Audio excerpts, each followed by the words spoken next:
अस्सलाम वालेकुम दोस्तों, आज हम बात करेंगे फॉलोअप के साथ कि फॉलोअप क्या चीज़ है और फॉलोअप के कितने बेनिफिट्स हैं। दोस्तों, फॉलोअप हमारी प्रोफेशनल लाइफ और पर्सनल लाइफ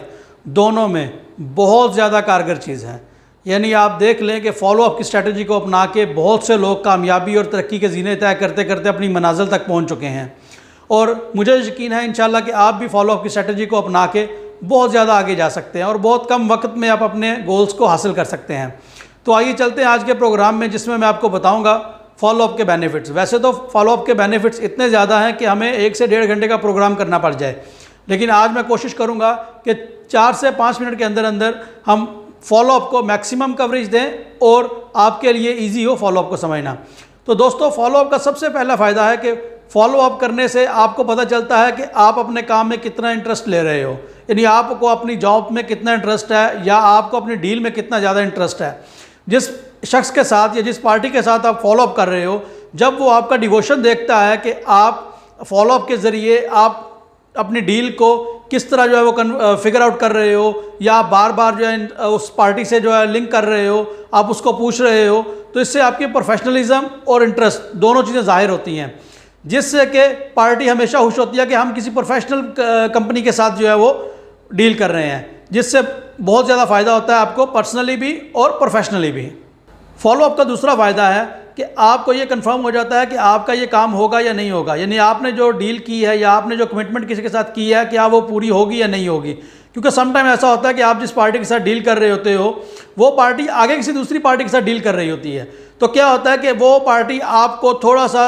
रिप्लाई करने में या आपको जो है रिस्पांस देने में थोड़ा हेजिटेट करती है, थोड़ा लेट करती है, ताकि वो उसको अगली पार्टी से कंफर्म हो जाए। ऐसा होता है समटाइम्स कि वो अगली पार्टी जब उनको ओके बोल देगी, उनके साथ डील होके हो जाएगी, तो हो सकता है ये आपके साथ डील जो है वो मना कर दें, और समटाइम्स क्या होता है अगली पार्टी के साथ डील नहीं होगी तो ये आपके साथ डील जो है वो फाइनल कर देंगे। इस तरह आपको फॉलोअप करने से खुद ही पता चल जाएगा कि अगली पार्टी आपके साथ कितना इंटरेस्टेड है डील करने में, क्या आपको वैसे लटका तो नहीं रहे। इस तरह आप जो है वो फॉलोअप करके आपको ये पता चल जाएगा कि आपने किस हद तक जो है वो इस पार्टी के ऊपर रहना है या किस हद तक इस पार्टी पे डिपेंड करना है अपनी डील के लिए या अपने टारगेट के लिए या अपनी सेल के लिए। इस तरह अगर आपको उनके एटीट्यूड से कुछ पता चलेगा तो आप जाहिर सी बात है दूसरे कस्टमर्स की तरफ या दूसरी पार्टी की तरफ मूव करोगे, जो कि आपके लिए फ़ायदेमंद होगा।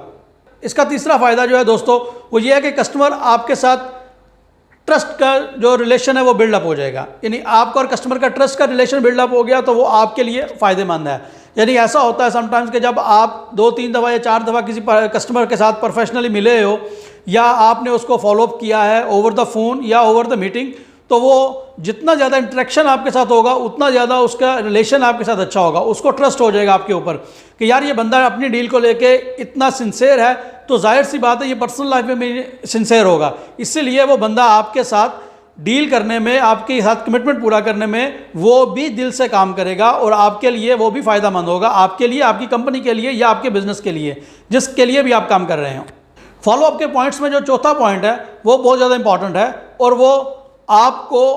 सेम टाइम पे सोचने पे मजबूर करेगा, क्योंकि फोर्थ पॉइंट ये है कि आपने फॉलोअप इस तरह करना है कि आपका कस्टमर, आपका क्लाइंट आपसे इरिटेट ना हो जाए।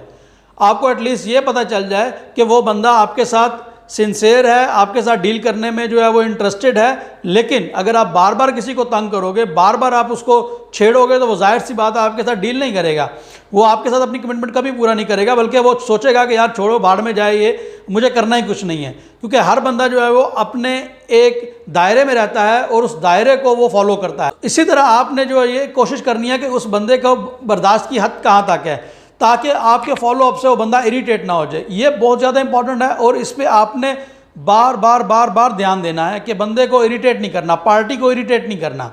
ऐसा नहीं हो कि आप ये सू लेने में लगे रहो कि यार ये पार्टी किसी और के साथ डील तो नहीं कर रही, और उसी चक्कर में आप इतने ज़्यादा फॉलोअप की कॉल्स कर दो, इतनी ज़्यादा फॉलोअप की मीटिंग्स कर दो कि वो बंदा इरिटेट होकर बोले, वो पार्टी इरिटेट होकर बोले कि यार हमें चाहिए ही नहीं है ये सब कुछ। ये बात बहुत ज़्यादा ध्यान रखिएगा। और उसके बाद 5वां जो पॉइंट है वो आप ध्यान से सुने और याद रखिएगा। 5वां पॉइंट यह है कि फॉलोअप वो स्ट्रेटजी है जिससे आप अगले बंदे को मजबूर करते हो उसके हिस्से का काम करने के लिए। यानी इसकी मिसाल मैं देता हूं कि आप एक ऑफिस में हो, आपने अपना काम ख़त्म कर लिया है, आपने फ़ाइल रेडी करके तैयार करके अगले बंदे के टेबल पे पहुंचा दी है। अब आपको वो फ़ाइल वापस आएगी या वो फ़ाइल फॉरवर्ड जाएगी, लेकिन आपको उस फाइल से ज़्यादा इंपॉर्टेंट काम है, इसलिए आप कोशिश करोगे कि वो बंदा इस पर अपने हिस्से का काम करे और आगे जाए। अगर आप हाथ पे हाथ धरे बैठे रहोगे और वेट करोगे कि यार बंदा अपने हिस्से का काम करे, तो ऐसा कभी नहीं होगा दोस्तों। ये बात जहन में रख लो, दुनिया में कोई भी बंदा अपने हिस्से का काम नहीं करता, काम करवाना पड़ता है। यानी कि जिस चीज़ में आपका इंटरेस्ट है उस चीज़ का काम आपको खुद करवाना पड़ेगा। अगर सब आदमी अपना अपना काम करना शुरू कर दें तो दुनिया में झगड़े खत्म हो जाए।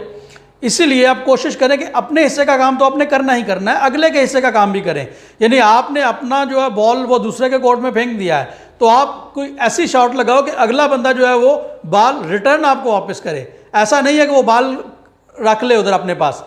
इसीलिए दोस्तों आप कोशिश करो कि फॉलोअप के ज़रिए अपने काम को यकीनी बनाओ, क्योंकि आपका फॉलोअप ही आपके काम को यकीनी बनाने की एक वाहिद दलील है और वाहिद कोशिश है, जिससे आप प्रोफेशनलिज्म में कदम रखोगे और आपको सक्सेस मिलती जाएगी। मेरी दुआ है इंशाअल्लाह उल अज़ीज़ कि आप सब लोगों को, सब भाइयों को सक्सेस मिले, और उम्मीद है इंशाअल्लाह उल अज़ीज़ आपको ये बहुत प्रोग्राम पसंद आया होगा। Thank you. अस्सलाम वालेकुम।